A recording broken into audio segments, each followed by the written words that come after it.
Hello అండి. నమస్తే అందరికీ. చాలామంది హెయిర్ కూడా చాలా ఫ్రీజీగా, డ్రైగా, గడ్డిలాగా ఉన్నట్టుంటది. అదేవిధంగా స్ప్లిట్ హ్యాండ్స్ వచ్చేసి చాలా ఫ్రీజీగా ఉన్నట్టుంటది. సో, వాటర్ ప్రాబ్లమ్ వల్ల కానీ, లేదంటే మనం వాడే షాంపూ వల్ల కానీ జుట్లనేవి ఇలా తయారవుతాయనమాట.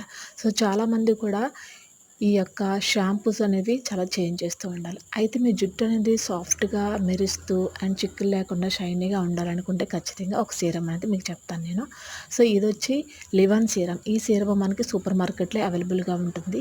దీన్ని హెడ్ బాత్ చేసేసిన తర్వాత తడి పొడిగా ఉన్నప్పుడు మాత్రమే 2 అరచేతిలోకి ఒక 2 డ్రాప్స్ వరకు తీసుకొని రఫ్ చేసుకుని తర్వాత ఇలాగా జుట్టు మీద అప్లై చేయాలండి. ఇది మాత్రం తల మాడుకి అసలు అప్లై చేయకండి.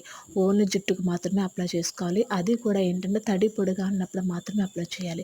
సో, ఇలా అప్లై చేయడం వల్ల ఏమవుతుందంటే మీ చిక్కులు ఏవైతే ఉన్నాయో చిక్కులన్నీ కూడా పోతాయి. అదేవిధంగా హెయిర్ అనేది చాలా సాఫ్ట్‌గా ఉంటుంది, మెరుస్తూ ఉంటుంది. ఇక్కడ చూసారా ఒక్కసారి నేను పెట్టేటప్పటికే జుట్టు అంతా కూడా చాలా సాఫ్ట్ అయిపోయిందనమాట. సో, మీ జుట్టు కూడా అలాగే సాఫ్ట్‌గా ఉంటుంది.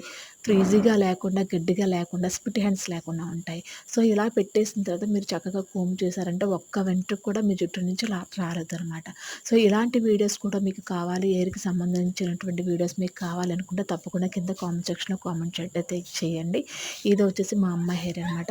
చాలా లాంగ్ హెయిర్. సో, నా హెయిర్ లాంగ్ హెయిర్, మా అమ్మ హెయిర్ కూడా చాలా లాంగ్ హెయిర్. సో, ప్లీజ్ ఈ వీడియో చూస్తున్న వాళ్ళు ప్లీజ్ సబ్స్క్రైబ్ చేయండి. అదేవిధంగా ఒక లైక్ కూడా చేయండి. అండ్ ప్లీజ్ సపోర్ట్ చేయండి. థ్యాంక్స్ ఫర్ వాచింగ్ అండి. ఇంకా హెయిర్ ఫాల్ అవుతున్న వాళ్ళు కానీ, హెయిర్ గ్రోత్ అవ్వాలి అనుకున్న వాళ్ళు కానీ, స్ప్లిట్ హ్యాండ్స్ ఉన్న వాళ్ళు కానీ, అలాగే వైట్ హెయిర్ ఉన్న వాళ్ళకి కానీ ఏమైనా టిప్స్ కావాలంటే కూడా కింద కామెంట్ సెక్షన్‌లో కామెంట్ చేయండి.